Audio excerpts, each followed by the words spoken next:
saved.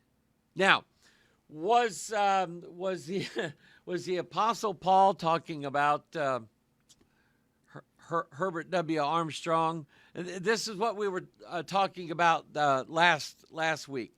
Was the Apostle Paul praying for all the white people, all the Caucasian people, and only the white people?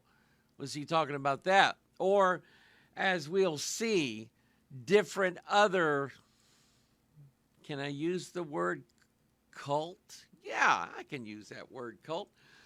Was the Apostle Paul praying for only them?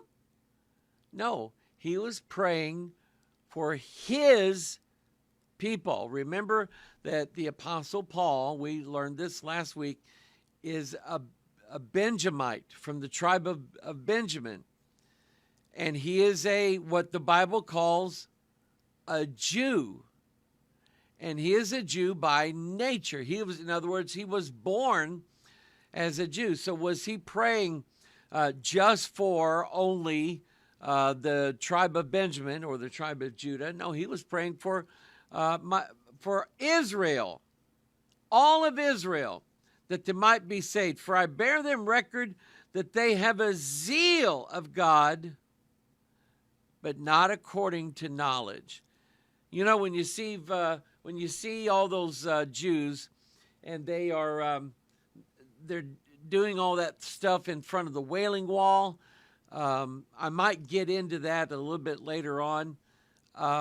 That's not quite the zeal that God wanted them to have concerning God and concerning their devotion to God. There's no doubt in my mind that they have a devotion to God. It's misguided, severely misguided. So we were looking last time at different groups that have taken on this persona that they themselves are the Jews, the real Jews, okay? We were looking at British Israelism. Let me bring that up here. That was brought about and favored by people like Herbert W. Armstrong, Garner Ted Armstrong, and others. You'll find that that's the basis for many of the white supremacist groups and Christian identity groups in America. And I will say, and I have a lot of friends in this area, but many of these groups are based in Northwest Arkansas or around many of the southern states. I will tell you, my wife and I were traveling. I may have said this last time, but we were traveling up Highway 65 that runs north and south through western and central Arkansas, in the hill area. If you ever want to meet a hillbilly, Highway 65 is the place to find them. And I couldn't believe it. There was a billboard, big, huge billboard in one of the areas there that was advertising white radio. And it was basically white supremacist-based broadcasting, radio broadcasting. I can't. You can't help these people if they believe this so deeply. Maybe God could intervene and give them a love for other groups and other people. But they want to blame all the problems of America on people of a different race other than the white race. And I'm here to tell you that, let me give you a verse.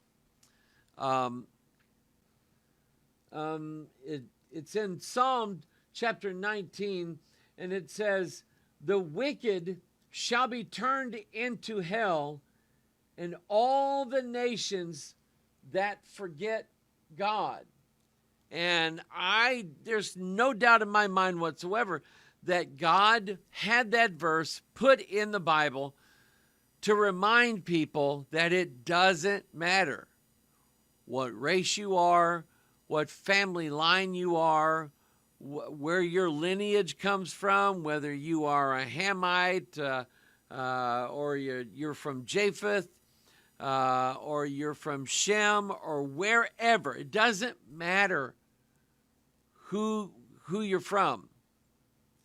If you are wicked, and all have sinned and come short of the glory of God, if you're wicked before God, you're just as liable to go to hell as anybody else. It has nothing to do with the race that you belong to. It has everything to do with whether or not you have sinned against God Almighty. Okay? So anyway, back to these different groups here. The Branch Davidian cult. If you see there on the bottom, that's their symbol. That's their logo. And I want you to notice that they've sort of taken the Star of David, and I may talk about that later in this series. And notice that they've put what is that, a serpent? They put a serpent in there. I don't know what that's about, but I see the 1, 2, 3, 4, 5, 6, 7 seals on there. I guess that was put in there by David Koresh himself. So apparently they believed that they were of the lost tribes of Israel. Then you have different forms of anti-Semitism around the world, and especially in America. The fellow that you see on the bottom there, you may not recognize him, but his name is Henry Ford. Yes, that Ford. He is the head of Ford automobile, the Model T and all the Ford vehicles and everything like that. He became so wealthy that he bought out the newspaper in Dearborn, Michigan. And with that newspaper, he began to publish what was called the Protocols of the Elders of Zion. Now, there is some people who believe that these protocols are real. Some people believe that they were written by anti-Semites and made to look like it was the Zionist plan to take over the world.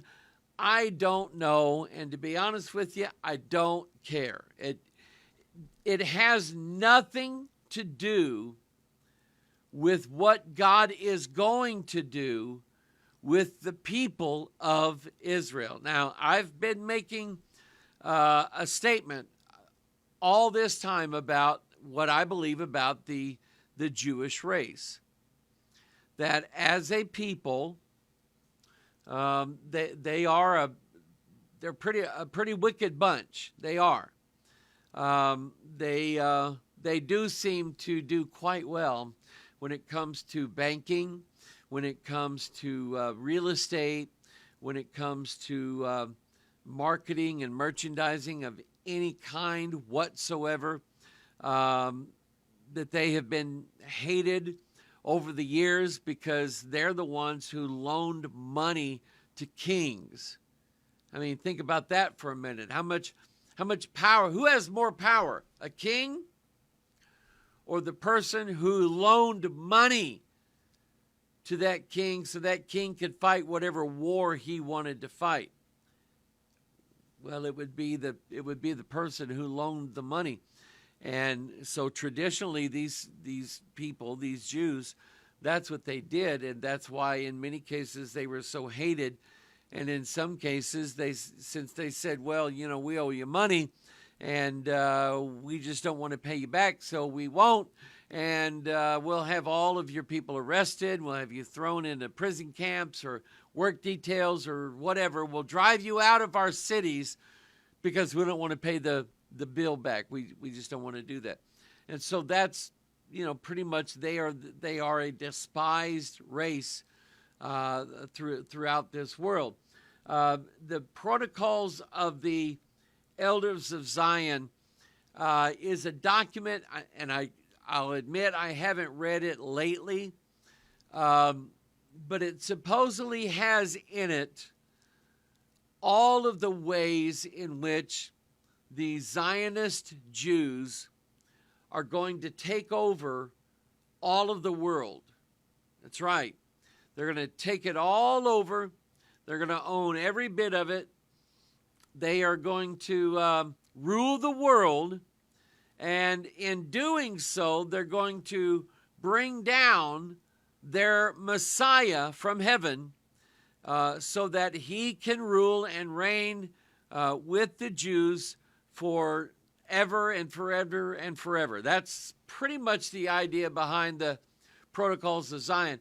And Henry Ford, he did publish these things because he wanted everybody to realize just how evil the Jews were. Now, here is an article by the American Jewish Historical Society, and it describes the anti-Jewish fervor that was going on around the time of the First and Second World War. He said the headlines were bold and the stories were brutal.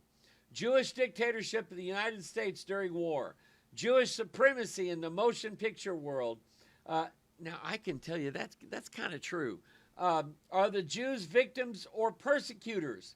Throughout the 1920s, business magnate Henry Ford spread such vitriol through his newspaper, the Dearborn Independent, which reached a peak circulation of 900,000. Ford's The International Jew, the world's foremost problem, largely based on the fraudulent protocols of the Elders of Zion that bespoke Jewish domination, first appeared in the paper and then as a series of booklets. Ford had founded the Ford Motor Company, which revolutionized American transportation with its production of the affordable Model T. The success had turned him into the world's richest man. By nature of his wealth and celebrity, he wielded tremendous influence and used it to propagate anti-Semitic myths in an era of fear and of uncertainty.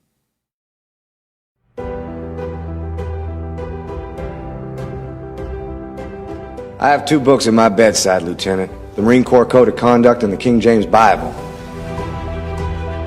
I hate snakes, Chuck! I hate them!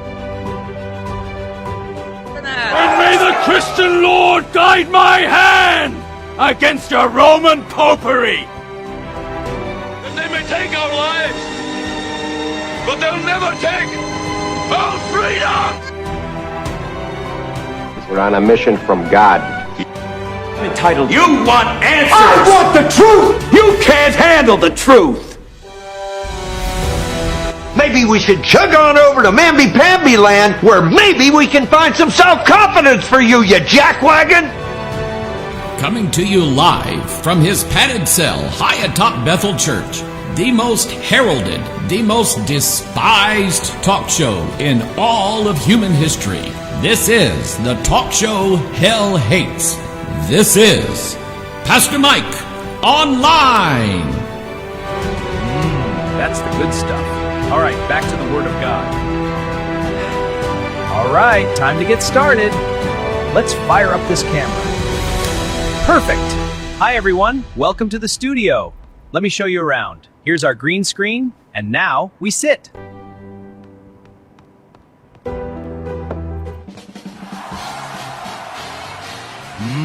That's the good stuff. All right, back to the Word of God. That's the good stuff. Where am I? right. I'm right here. Coming to you live from our top secret broadcasting compound here at Area 52. This is Pastor Mike. And I am online and live with you. Let me check my microphone power a little bit. It might be too much. But, you know, there can never be too much in my mouth. All right, that's a little better. Good to be with you today. You know what? I'm gonna do this. I'm be telling some pretty funny things today, and at least two of them are true. Okay, let me pull my my notes up here. Let's see. I wrote some new. Let me get back to this here. I wrote a couple new Chuck Norris jokes. Let me see if I can find it. Yeah, here we go. Here we go. I better get my drums ready. All right, here we go. Chuck Norris once told a woman to calm down, and she did. Never mind. Let's see here. How about, let's see here. Chuck Norris skied up to the top of Mount Everest. Okay. Chuck Norris knows the guy who's in the tomb of the unknown soldier. Probably because he put him there. Yikes. Let's see here. Chuck Norris, you know, in keeping with that, Chuck Norris saluted the 21 guns. The NOAA, National Oceanic and Atmospheric Administration, rated Chuck Norris as a Category Infinity hurricane. And the last one. Here we go. Parachutes wear Chuck Norris for protection. That's pretty funny. All right. That's enough of that. Now, I've been sitting on a 5-year-old story. And I have it right here on the screen, and I'm about ready to. I have been waiting 5 years on this. Okay? If you remember, the date for this article, April 8, 2020. Okay? At the rise of COVID, right at that time. I didn't receive my COVID blessing until September into October. So thanks, China, for making my life better. But anyway, I have been a natural enemy of people on the internet who scare you to death about your health, about maybe your salvation, about political theories and all kinds of stuff. Mike Adams promote himself as the health ranger. When I first started, people were sending me, in my emails, they were sending me articles that were being put out by various, at the time, I thought various health organizations, you know, like natural health remedy organizations and things like that. what I found out is that the articles I was being sent that had different website sources, they were all coming from the same guy, Mike Adams. And if I remember right, and you can check me on this, this is one of those findable pieces of information. You can find out the ownership of any given website. That's how I knew that our security cameras about 10, 12, 13 years ago, something like that, was sending data to China because we had a router being used for those cameras, and every now and then I would go to the router and see what websites it had been sent to and things like that. And I kept noticing that about every 3, 4, 5 minutes, it would go to this same set of numbers, like 201.72.8.12. It would be going to this same set of numbers, and that's a web address. So I went to whois.com. It is WHOIS.com. And I typed that number in to find out what in the world was going on. And sure enough, it was a website registered to a company in China. And later on, I'm not talking about the next day, I'm talking about 10 years later, the story breaks out of the Pentagon that they've found out that these cameras were being purchased by the Defense Department, or now the Department of War, and put in very sensitive places all around the country, maybe even around the world, and they all had software in them that sent the video images to China. That's as bad as they found this out several years ago, that inside the hard drives, every piece of electronic equipment is in itself a computer. The hard drive on your computer or in your computer, if you have one of the older models, it has spinning magnetic disks in there that it writes the data to. Well, there has to be a very tiny amount of computing that goes into telling the write head where to write it at and to keep a list of it and so on. So there's a little computer inside there, and there's a little bit of computer code in there.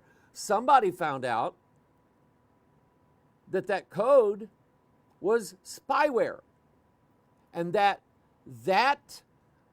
tiny amount of spyware could read the contents of that hard drive and send it over the internet to guess where? Ching-chong, China. Okay? Anyway, back to this. So I found out that Mike Adams owned, at that time, well over 200 different websites. And they all had disastrous names. Cosmic End Game, and, depopulation.com, things like that. Things to just scare the rats out of your head. And so I've talked about him over the years. I haven't talked about him in a while. But I told people, I said, people, you got to watch out for some of this natural home remedy stuff. And if you're in for that, that's fine with me. I don't have a problem with it. But like Lisa and I, we were at a RV convention last Friday, and we passed by this table. This lady was selling, I don't know if it was crystal stuff or if it was aroma oils or something. She was selling something on the table, and she mentioned, she was talking to Lisa, because I was pretending to ignore her. She was telling Lisa that that if she used this stuff, whatever it was, that it would increase her frequencies. It would increase her wavelengths or whatever. And I've heard that as part of the New Age too. I hadn't quite figured out what it is. But as soon as I hear this, I mean, I know that that's New Age, occult stuff. And it all comes under the guise of, we're trying to make you healthy without big pharma. Okay? It's a noble effort, but you got to be careful because there is witchcraft involved in some of this stuff. So looking into Mike Adams, I could tell that he had New Age beliefs in his belief system. And that's what, that plus the fact that he was making a ton of money selling his garbage over the internet and scaring people into it. Because no matter what website and no matter what story that you read from Mike Adams, that story was surrounded by about 6 to 10 different advertisements for different products that he himself sold. And here's what I found funny. He declared that all of these products were stringently tested. And I looked into that. The person who's doing the testing is Mike Adams. Okay? So he's like, you don't have to worry about sniffing this powder because we've had it tested. Well, who tested it? I did. Oh, okay, well, that makes me feel fine then. So anyway, somebody sends me an email, somebody that I've known for years, and I, you know, I'm not trying to cast any, you know, anything unfair to her. She was led to believe something that wasn't true by this article. And she said, Pastor Mike, I think Mike Adams is kind of like turning into a Christian. And I'm going, let me think about this. So I went to the article that she sent me the link to. And when I read it, I mean, I went off. Okay? There are some things that I can live with myself and my conscience could be clear if I don't really talk about them for the rest of my life. The gospel is not one of them.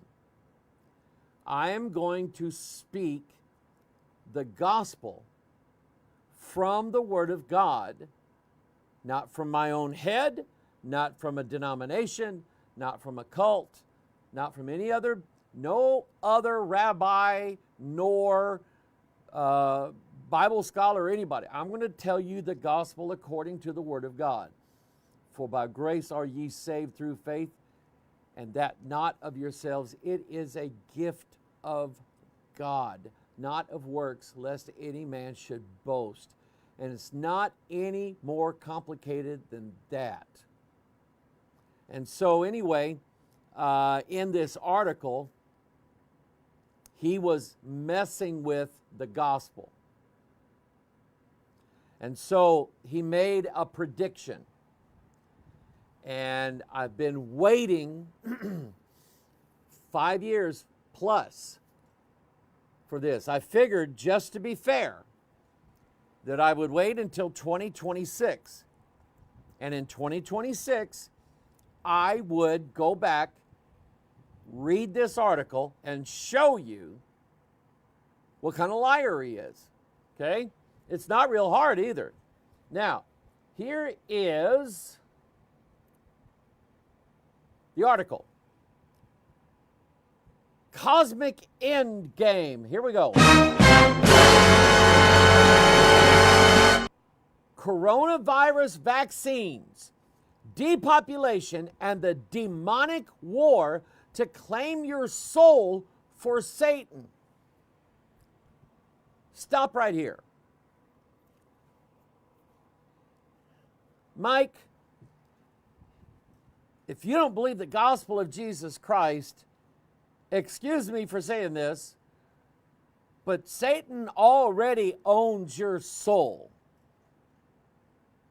And to all of you listening out there, if you are not washed in the blood of Jesus Christ, if he has not blotted out the sins that are against you, if you have not been forgiven, if you are not born again, then you already are going to hell.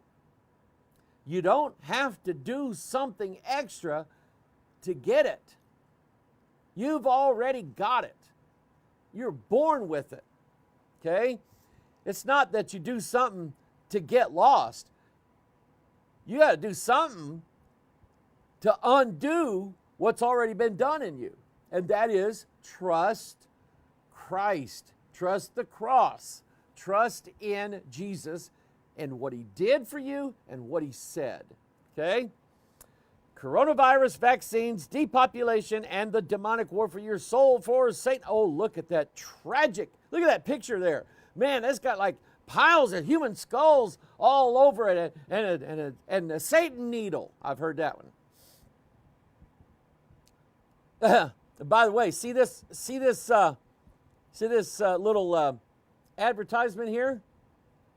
Guess where it goes to? Naturalnews.com. That's Mike Adams. I'm telling you, everything he does is so that he can sell more product. That's it.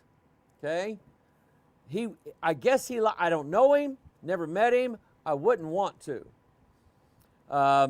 But it just seems to me like he really does care about you giving him your money. He really cares about that. So he says here in the article, as we've been covering the coronavirus pandemic, I still haven't been able to communicate the full magnitude of what has been unleashed upon the world and what it means to you, dear reader. And here's where I went off. It's a safe bet that half of the people reading this won't be alive by 2025. And that's all by design. That, my friends, is a lie. He lied. I knew he was lying in 2020. But I'm going to be fair. I'm going to wait. Because what if I did die? Then I would have to apologize to everybody and say, look, I didn't think I was going to die, but I did. Yeah, Mike Adams, he called it. Sorry, Mike. Okay? And I wasn't going to do that, But he said now, and this is where, and he just keeps going with it.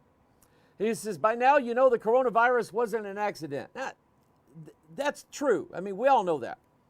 It was genetically engineered to exterminate humanity.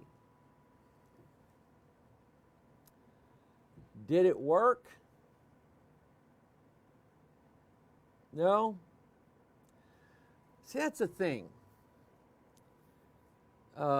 People keep talking about massive depopulation programs. And in the last 20 years, ask yourself the question, has the population decreased or has it increased? Which one? And again, I want to draw your attention to something. When we get to the book of Revelation, which is not written by Mike Adams, and we start reading Revelation 6, Revelation 7, Revelation 8, 9, 10, 11. All these places in the book of Revelation, people are dying by the millions. Look here in Revelation 6. Honor the Word of God.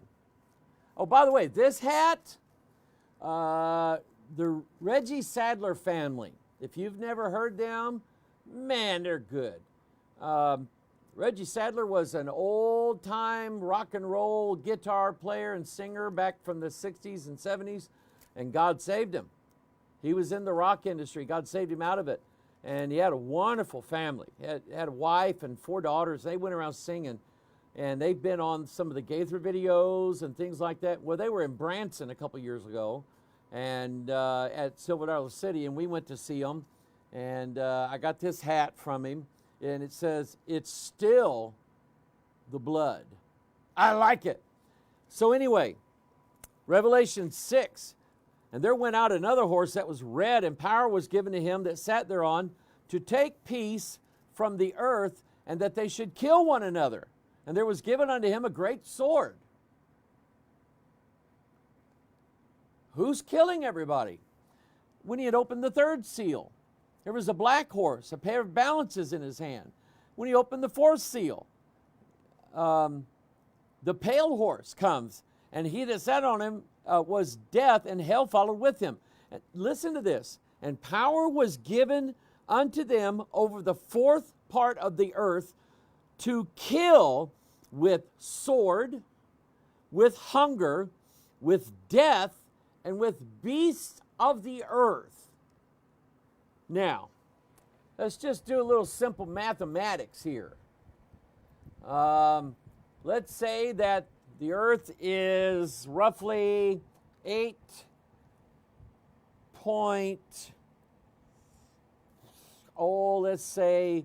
300 million, 830,000, 8 million, 83 million, 830 million, 8.3 billion people alive on the earth right now. Okay? Let's divide that by 4. What does that give us? 2,075,000,000 people killed. Not by pharma, not by, it doesn't say disease in this list. It doesn't say Satan's needle.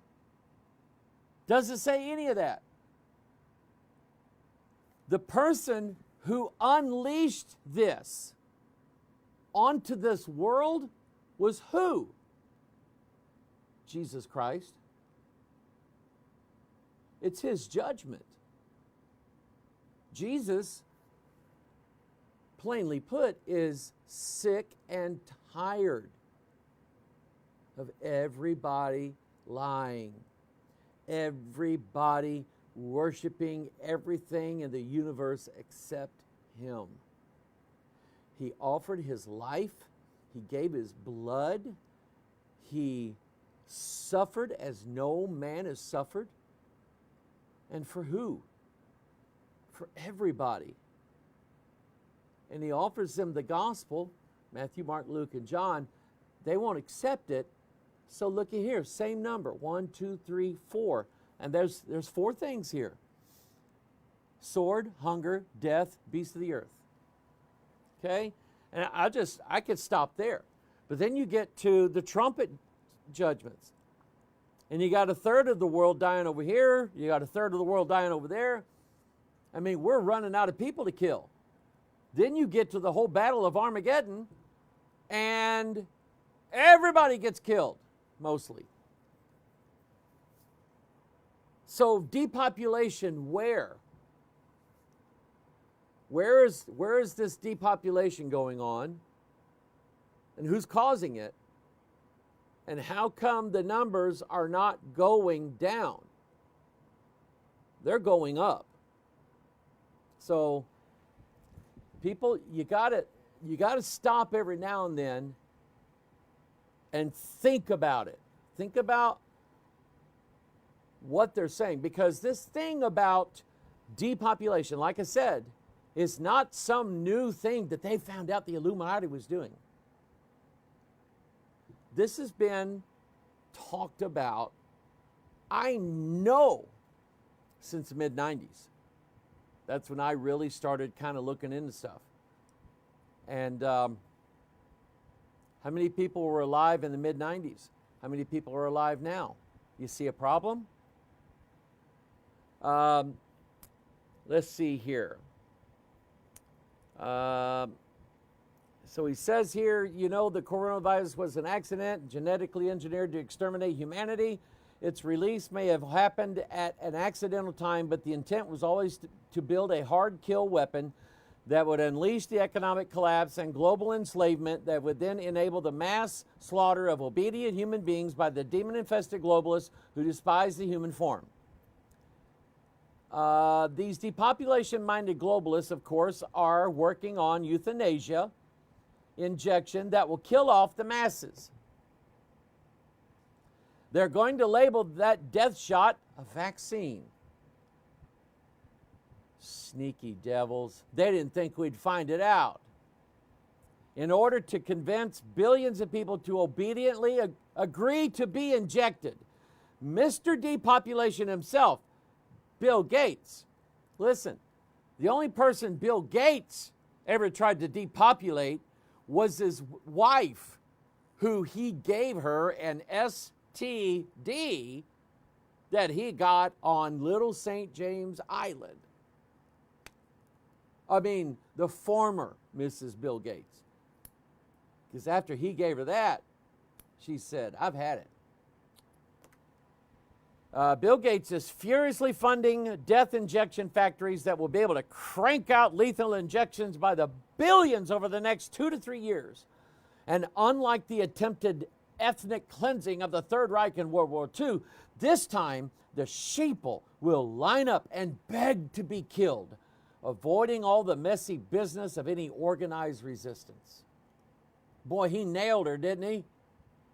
I mean, he got it. He nailed it to the wall. No bullets, no bombs, no gas chambers, just mass graves quietly filled with medical euthanized sheeple who begged their captors for immunity but got death instead. I mean, by this time, people are in a fetal position, sucking their thumb and crying because they read this. The war for freedom has already been fought and lost. Humanity has already proven itself to be a slave race of obedient followers of a kind of cosmic death cult, a low-level life forms that surrendered any redeeming value to the tech giants and the cyber surveillance deep state long ago. No dreams of consciousness, creativity, or greatness are allowed to flourish in human society today. The average person just wants to be comfortable, coddled, and told what to say, how to feel, and what to think. Google controls their reality, disconnecting them from human knowledge and turning them into programmable life forms, a kind of hybrid human Borg that unconsciously spews disinformation shunted into their brains from the WHO or the CDC. Now, let me get down to, okay, here it is right here. This is what he was getting at. The vaccine won't kill you right away, of course. Oh, no. They're much too smart for that. That would be too obvious and might dissuade people from taking it as word spreads about the fatalities. Rather, it will be one half of a binary weapon that will kill you when they release the next engineered mutation of the coronavirus or some other similarly infectious agent. That way, the mass deaths can be blamed on Mother Nature. See? Told you. Since the obedient media will convince most people that every genetically engineered biological weapon was actually the result of a spontaneous something between a bat and an armadillo. I think he's drunk. That's the evil genius of bioweapons. They can always be blamed on nature, not the evil demons in human form who built them in the first place, the death scientists.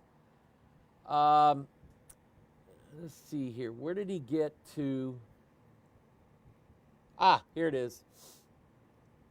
So when Bill Gates announces, wait a minute.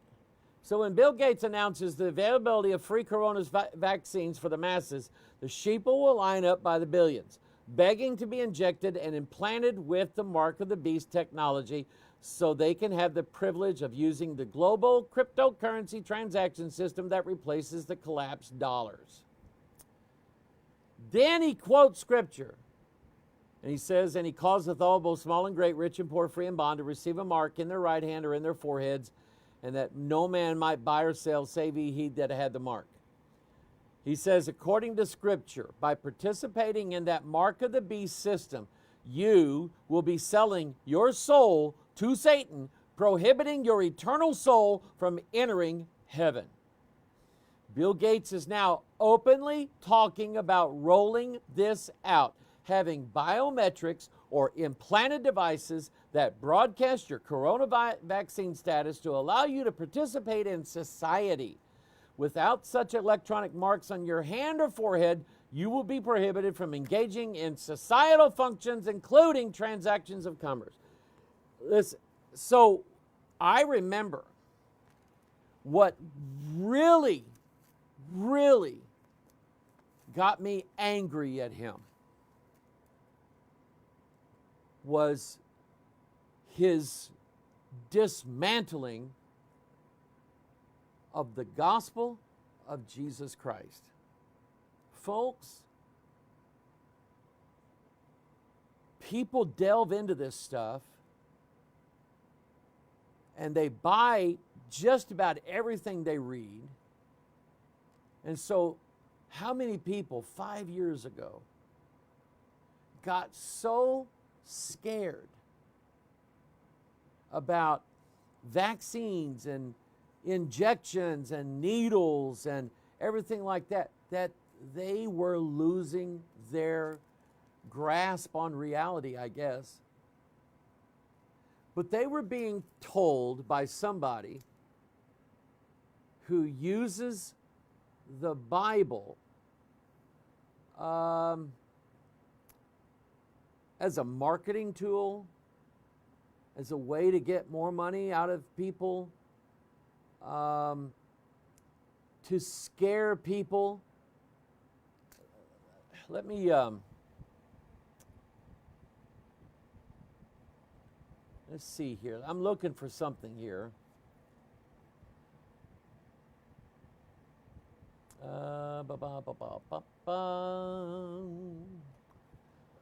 Prepare for the ultimate battle for your eternal soul. Your soul is bulletproof. We must fight for survival against the vaccine assault teams. Your soul can only be claimed by Satan if you voluntarily surrender it by consenting to be marked with the blood harvested. No. No, no, no. Let me read that again. Your soul is bulletproof. They cannot take it unless you give it to them. Then they can kill your body. What was it he said? Your soul can only be claimed by Satan if you voluntarily surrender it by consenting to be marked with the blood harvested from ritually sacrificed children whose organs are routinely used by the vaccine industry to grow cells, cultures for vaccines. Now,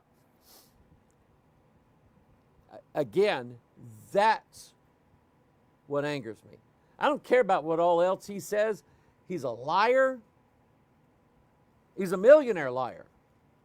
He is a what did they used to call them?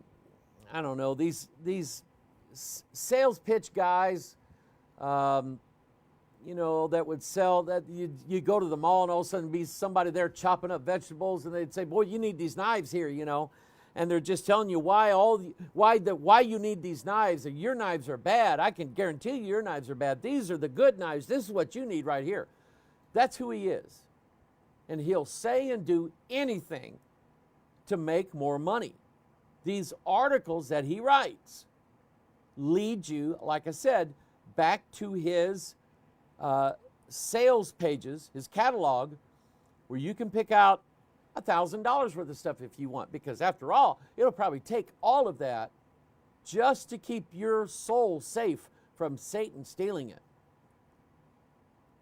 But people, let's bring God back into our minds and hearts, shall we? I woke up today with a little bit of anxiety. I don't, you know, it's just part of me, okay? I have my days, and some of them are good and some of them are not so good. And so, you know what I did? I took the medicine. The medicine I took is right here. And I read this. Grant thee according to thine own heart, and fulfill all thy counsel. We will rejoice in thy salvation. And in the name of our God, we will set up our banners. The Lord fulfill all thy petitions. You know what a petition is? It's a prayer. It's you asking God something. Now know I that the Lord saveth his anointed. He will hear him from his holy heaven with the saving strength of his right hand. What's in his right hand? The book. The book. Not flax seed oil, not oregano, not marijuana. The book is in God's hand. That's where his saving strength is. Some trust in chariots, some in horses. But we will remember the name of the Lord of our God. They are brought down and fallen, but we are risen and stand upright. Save, Lord. Let the King hear us when we call. And that started calming me down a little bit. And then I read this.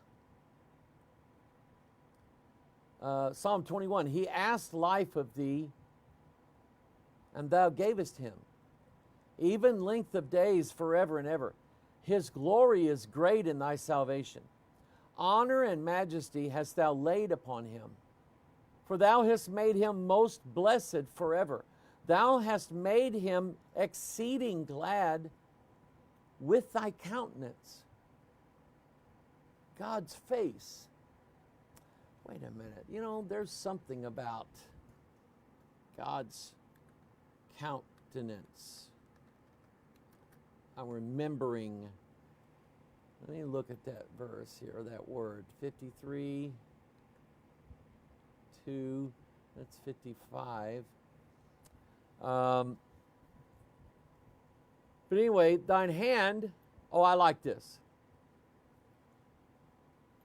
Thine hand shall find out all thine enemies. Thy right hand shall find out those that hate thee. Now, I've had this happen before, where I was deeply troubled in our church. This was back, around 2006, 2007, somewhere around there. And there was something here. And I didn't know what it was. I didn't know who it was.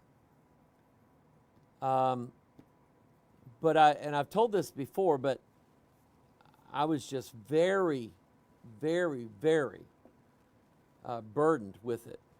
And I went to the Lord and I prayed and I said, God, you gotta show me what's going on. And I opened up, and I don't know the exact page here, but I opened up to a chapter and I started looking at it and I went, no, that can't be it. And I was fixing to turn, and I got like this, and it's like God saying, no, read it. And here was Jehu riding up, and the man ran out to him and said, Jehu, is it peace? Are you coming, because we're friends now? And Jehu said, there is no peace as long as Jezebel and her witchcrafts prevail. And I sat back and I went, that's what's going on. And by the end of that day, it was gone. And it was in the form of a woman here who worked in our daycare that we had at the time, and she wanted the job of being the director. But there was already somebody that we really trusted in that position. And we found out afterward that she was trying to get the daycare director in a lot of trouble. So that we would have no recourse but to fire her and hire this other one. Okay? And I found that out in less than 3 hours after I read that. And when she left, it all went with her. Okay? This book is right. You read this Bible, and it will tell you who your enemies are and who your friends are. And you may be shocked. You may be shocked. And look at what he says here. And I'm going to say this. Folks, have you ever had somebody try to spread gossip about you? You ever had somebody trying to, tell people, hey, you got to be, watch out for that gal. I mean, she's trouble, Or you gotta watch out for him. He's this way or whatever. And they just, I don't understand it, but they just, it's like they got to tear people in half. Okay? Now, let's say that you're my son. You're not, but let's say you are.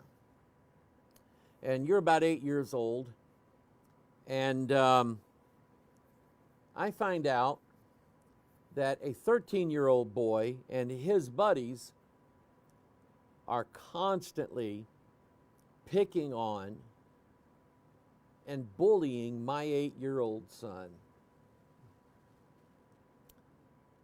Do you think I'm going to let that go? I mean, I may try the peaceful route once and pray about it and say, God, lead me in this. But if it keeps on going, I'm going to do something about it. I'll have a talk with some dads or whatever it takes. But I won't let it go. Now look at these verses. Concerning the people who are always trying to tear you down. And I promise you, if you're a child of God, a real one, you've got people trying to tear you down.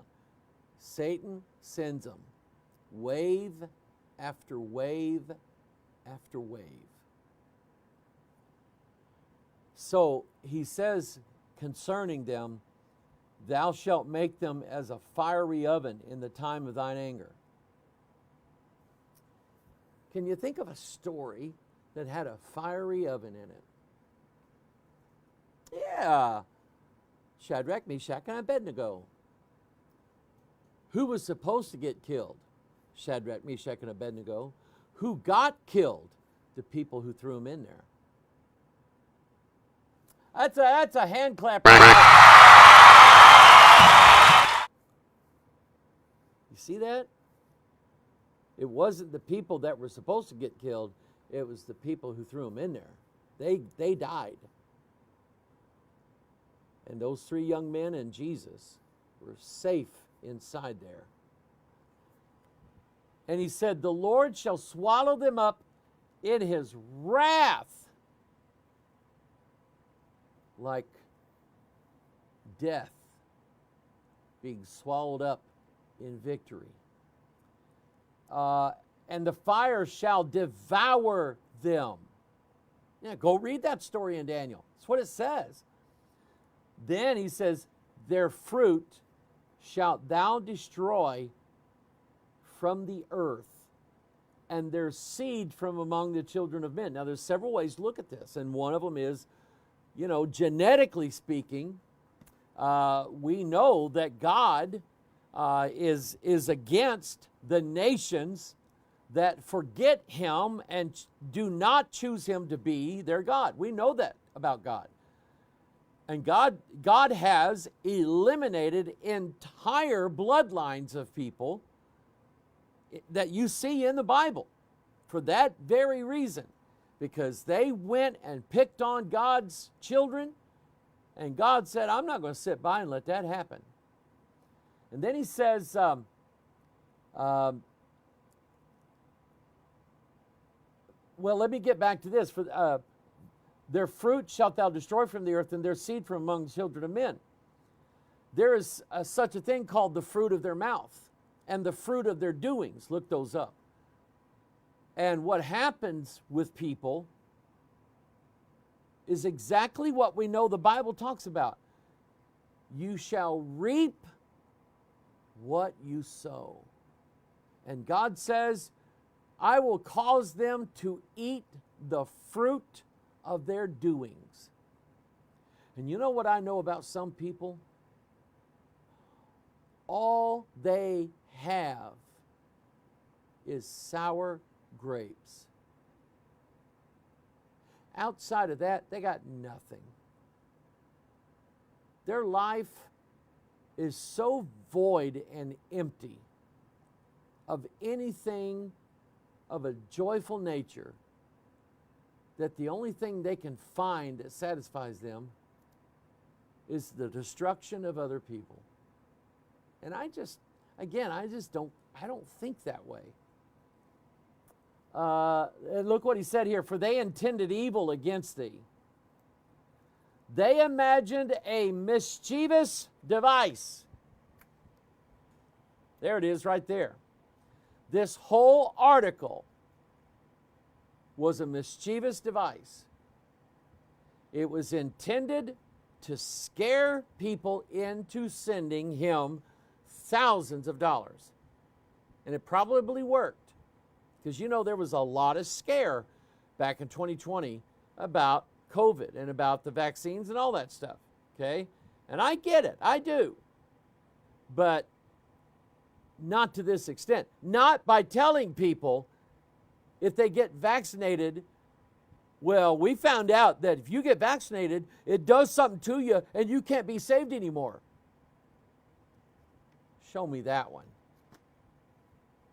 Okay? But he imagined a mischievous device against people by telling them in less than 5 years, half of us would be dead.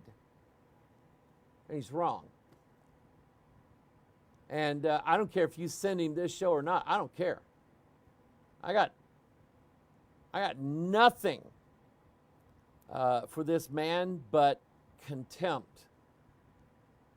for what he tried to scare people into believing, that they could lose their souls to Satan only if they voluntarily gave it over to him. But see, the truth is different. We'll go to Romans, okay? We'll go to Romans. Let's see how right what he said was. By the way, they intended evil against thee. They imagined a mischievous device, which they are not able to perform.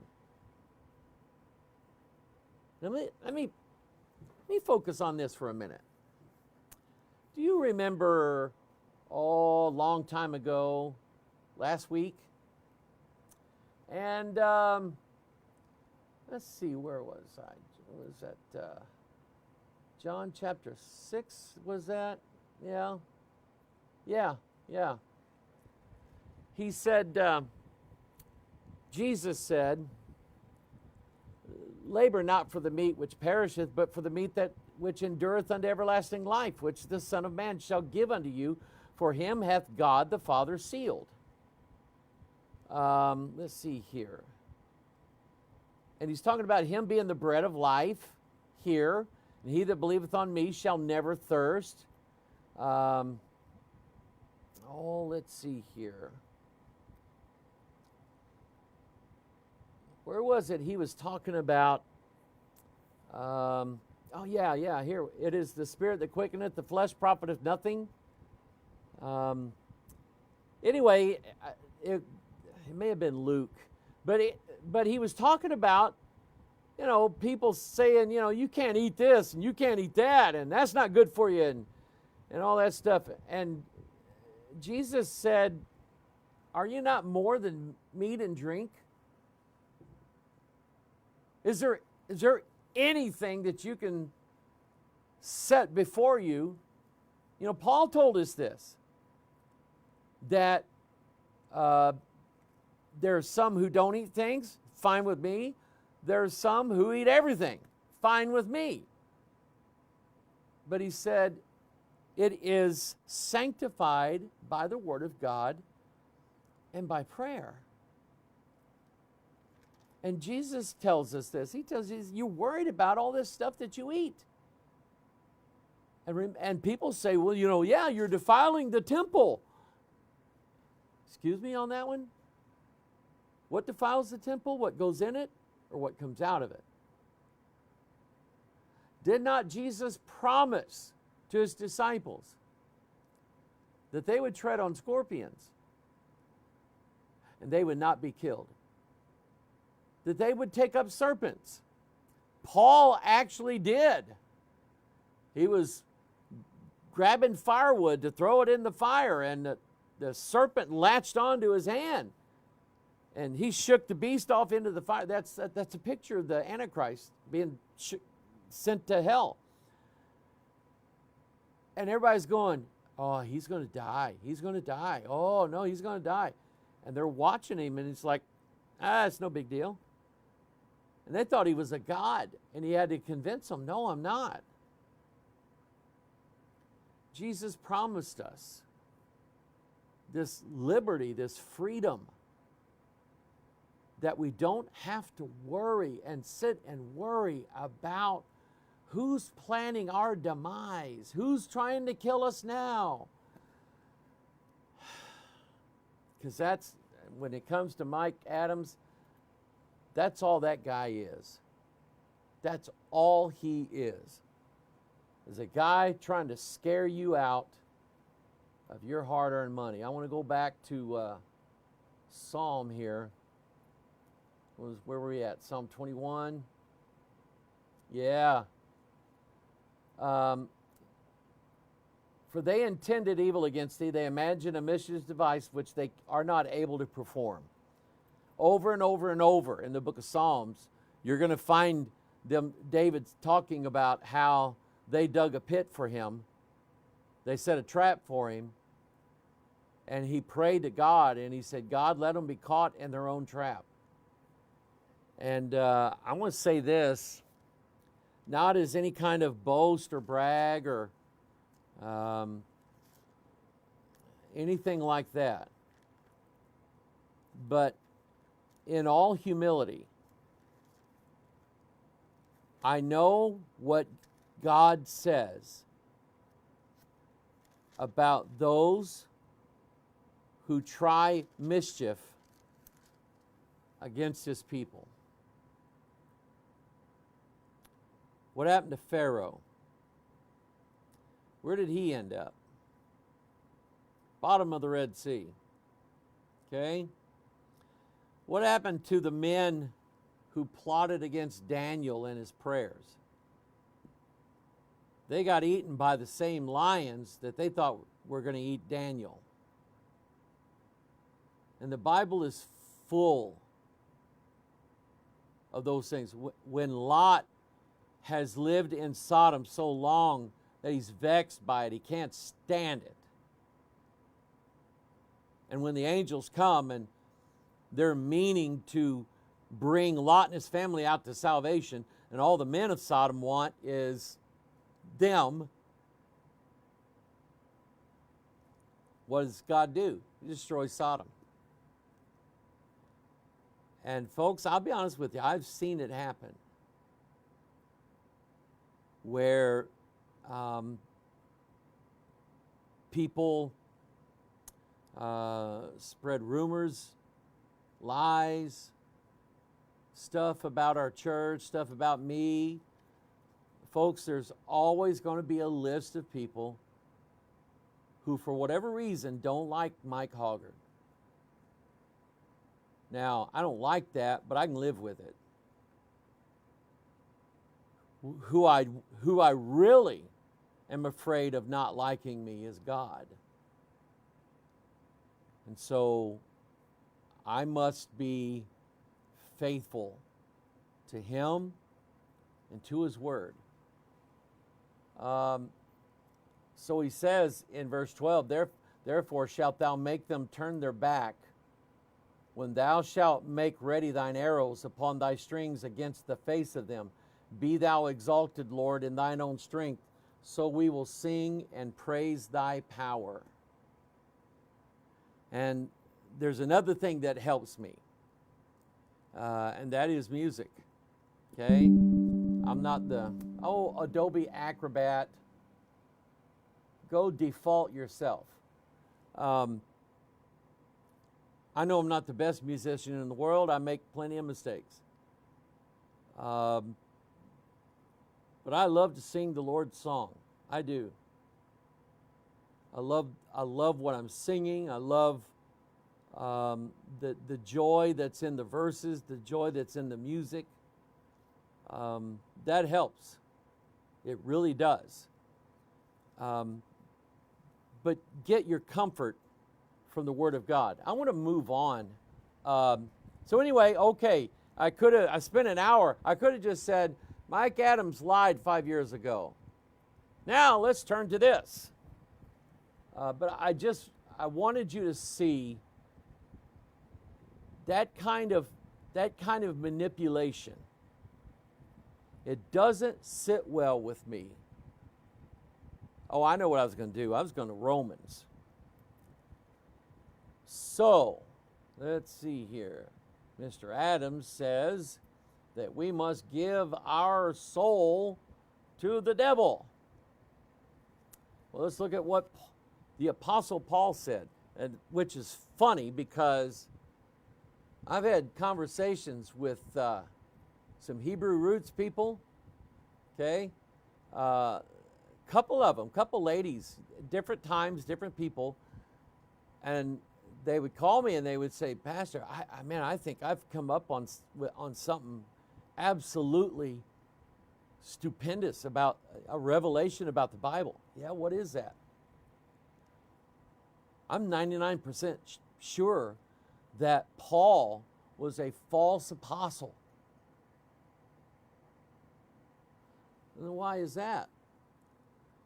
Well, like in Romans and Galatians, he tells everybody that they don't have to obey no law. They just say they believe Jesus. That's it. That's all they do. And I would say, you know what? I don't think you got that from reading the Bible. I think somebody in the Hebrew Roots movement told you that, and you decided that you'd lean on it for a while. And another lady and this woman didn't believe me. She said, well, obviously, I think I'm talking to the wrong person now. So I said, okay. So then another lady, I told her, I said, ma'am, I said, let me share something with you. I said, if Paul was a false apostle, then it is very apparent to me that God made a huge mistake by allowing 14 of his known epistles into the text of our Bibles.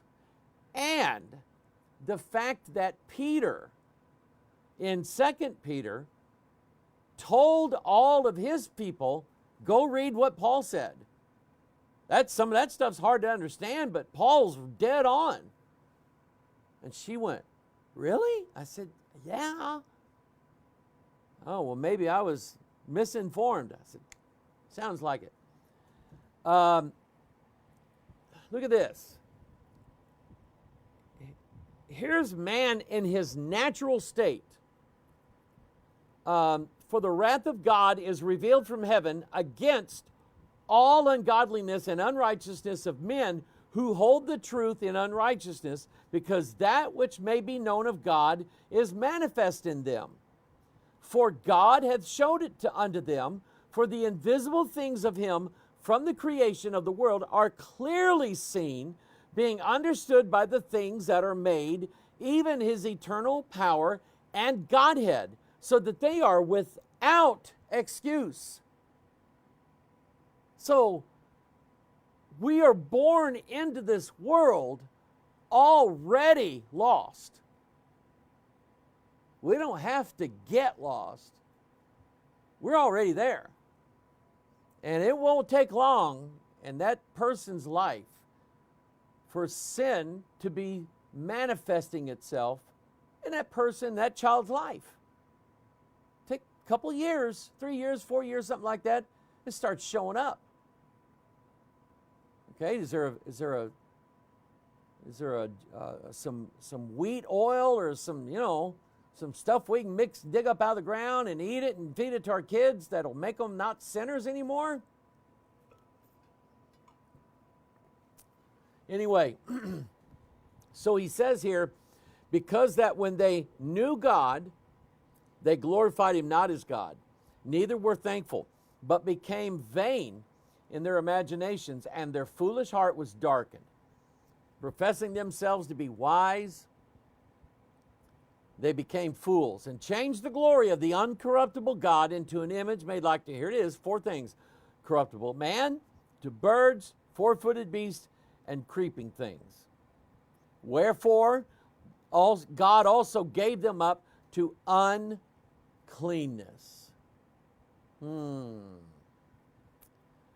Uncleanness.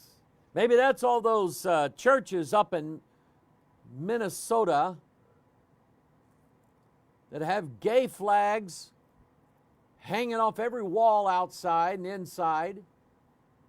And that's not just Minnesota, that's everywhere. Where was the Lutheran Church when all that stuff was going on? Why didn't they stand up for Jesus and the gospel and what's right? Kind of angers me a little bit. Let's go to Romans 3. God forbid, yea, let God be true, but every man a liar. It is written that thou mightest be justified in thy sayings and mightest overcome when thou art judged. And he says, verse 19, now we know that what things soever the law saith, it saith to them who are under the law, that every mouth may be stopped, and all the world may become guilty before God. Who is it? The whole world. How did that happen? It's because all of us are born with a nature to sin, a propensity, a gift to sin, and to sin well. Okay? And so Everybody. Well, let me keep reading this. Every mouth may be stopped, and all the world may become guilty before God. Therefore, by the deeds of the law, there shall no flesh be justified in his sight. For by the law is the knowledge of sin. And so, does it take someone signing a paper in blood and giving their soul to Satan? Do you have to go to, one of these Epstein Island parties and hold a black mass ceremony there and drink blood and all that stuff? You have to do that to get lost? No. Everybody's lost. Everybody starts out lost. And everybody sins. Everybody does. Except one. But now, the righteousness of God without the law is manifested, being witnessed by the law and the prophets, even the righteousness of God which is by faith of Jesus Christ unto all, and upon all them that believe. For there is no difference. For all have sinned and come short of the glory of God. Now he talks about here, where is boasting then? It is excluded by what law? Of works? Nay, but by the law of faith. And he says, like up here and in chapter 2, he says, so the guy who is a thief, he steals, but he points his finger at a man and says, you dirty, filthy sinner, you're an adulterer. I know you are. I know who you're sleeping around with, okay? And I judge thee. But Paul said, no, wait a minute. Why couldn't the adulterer turn around and point his finger back at the guy who stole and say, you evil sinner, you stole things. I know you did it. You stole them out of my garage. I got you on camera. You were a porch pirate. You got blue powder all over your face. Okay? That was pretty funny. And so he says, which one of them is the sinner? The one who's the adulterer? The one who's the thief? Or how about all of them? For all have sinned and come short of the glory of God. So where's our boasting then? Can we boast of our own righteousness? Well, some people try to.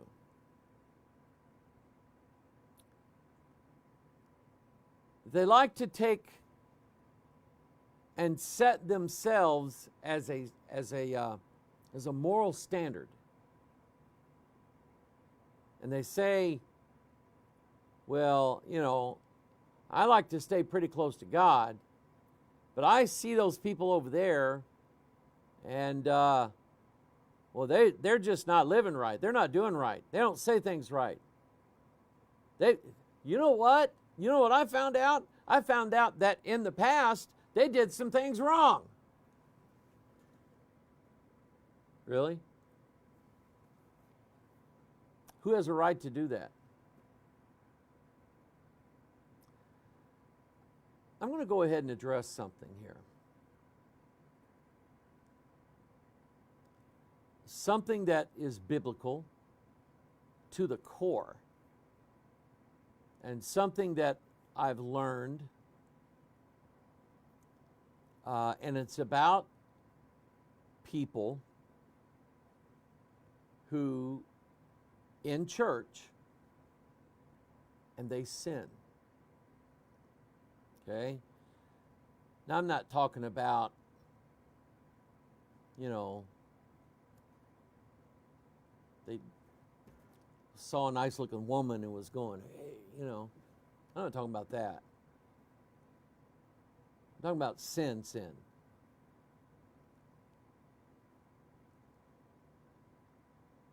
when anybody tries to dig up your past and try to find stuff on you, ask yourself this question. Who told him to do that? It's not God. Because God, when he came down here to earth, you know what he told us? He said, if any among you sin, somebody go to him. Or he can go to somebody and say, I blew it. I did some things that are wrong. And I want to be forgiven. And I know I don't have to confess my sins to a priest. But I believe in accountability, and I just wanted you to know that I'm sorry. Did you know biblically that's done with? That's over. God forgives it. It is forgiven on earth. And no man has a right to touch it ever again. Okay? But here's what people do. They start looking, and if they look long enough, they'll find something. There's a thing in the legal justice system in America that prohibits law enforcement from going on what's called a fishing expedition. In other words, police can't just go up to a house, knock on the door, and say, we have reason to believe that there may be some illegal activities going on in this house. We need to come inside here and take a look around and see if we can find this illegal activity. They don't have a right to do that. Law enforcement does not have a right to do that. That's the whole point of getting a warrant about something. And not every time does a warrant get issued. Now, there's obviously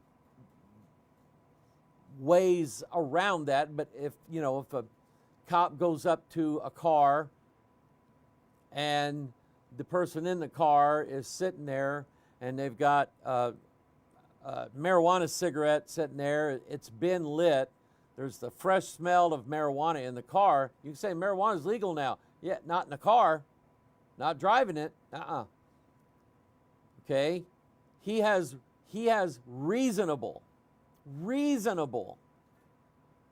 suspicion to say, I believe that there is it's reasonable something or another. But anyway, I have a legal reason why I am going to search your car. I can smell the marijuana. I can see it sitting there next to your gear shift. Okay, that's different.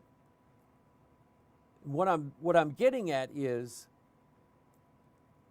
with everybody in this world that I know of, if people looked long and hard enough, they'll find things. With everybody I know, they'll find them. They go looking long enough, deep enough, they'll either find what they were looking for, or they'll make it up. And it gets into this in Romans 3, where are you pointing a finger at me as if you've done nothing wrong? Or am I pointing a finger at you as if I've done nothing wrong? And one of the things that I have always tried to do is to show myself as someone who vehemently despises sin and wickedness, but knows that sin and wickedness resides inside of me and you. And let's face it, folks, we're capable of just about anything. Not everything, but we're capable of doing some pretty sad stuff. Okay? And I don't know, Mike Adams got me on this thing to where he's got people believing that they had to deliberately sell their soul to Satan. No, it's way more easier than that. Far more easier. Okay? So we get back to all have sinned and come short of the glory of God. So he says, therefore we conclude that a man is justified by faith without the deeds of the law. Is he the God of the Jews only? Is he not also of the Gentiles? Now, I have some videos in the queue for you of rabbis, not conspiracy sites, rabbis, Jewish rabbis, teaching that the Goy, the Gentiles of this world, are trash compared to a Jew. They say it. They say, you take one Jewish man, and he stands there, and how many of the Goy, how many Goyim would it take to equal this one Jewish man? It would take millions. Because they think that all of us Goy, all of us Gentiles, we're trash. We're animals, made to be taken and destroyed. They actually say it. Okay? That's what he's getting at here.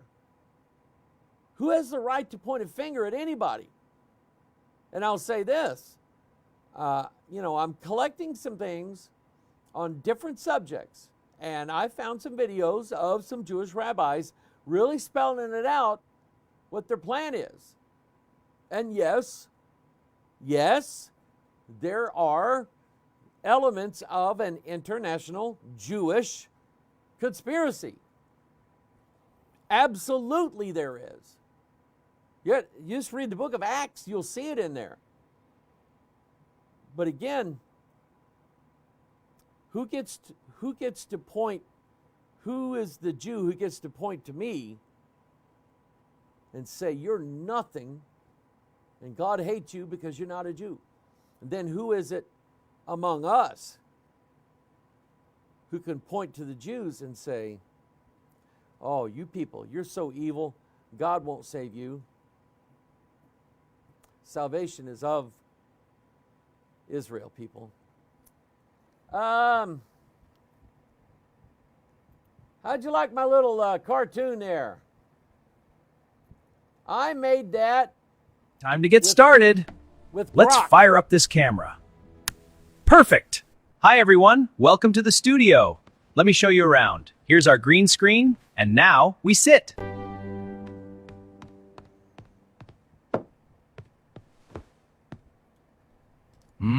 That's the good stuff.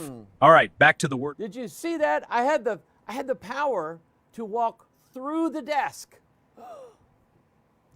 I was playing around with Grok last night and made a couple of cartoon clips. And they wanted a picture of me. When I go home at the end of the day, I change out of this, I put my overalls on. And so I'm sitting there in my overalls and took a picture. So it's got me in overalls. Anyway. All right. Be ready Thursday, because There's some things I'm going to show you that it will. There is a global movement, a global conspiracy. Yes, there is a new world order. Yes, there is a group of people who refer to themselves as the Illuminated Ones, the Illuminati. There are families, wealthy families, powerful families in America and around the world, and their goal is we got to rule. One person said it like this. He said, I joined the Trilateral Commission. He said, what's it about? And he said, every nation in the world, they elect a president or prime minister for 4 years or 8 years or whatever, and then they're out of office. And then somebody else comes in. And the last one that went out did everything his way. Now the new one comes in, he wants everything done his way. And he said, it's like that all over the place. And they said this. They said, you actually need people at the top, bankers, royal families, industrialists, business owners. And we're not just talking about a guy that owns a shoe store. We're talking about international corporations. And they said, the world needs us, because with all these different political moves made every 4 to 8 years in every country around the world, somebody at the top has to keep everything going in a certain direction. That's Ephesians 2:2 right there. Okay? That things are going according to the course of this world, led by the prince of the power of the air. I enjoyed being with you today. Thank you for letting me share my heart. You pray for me, I'll pray for you. Pray for Brother John here and his family. They're still having a tough time. We all are to some degree. So keep us in your prayers. Michael, my son-in-law, is having major hip surgery on Friday, and he's almost to the point now where he can't walk. So just lift him up if you would, please. All right? This is Pastor Mike. God bless you. I love you.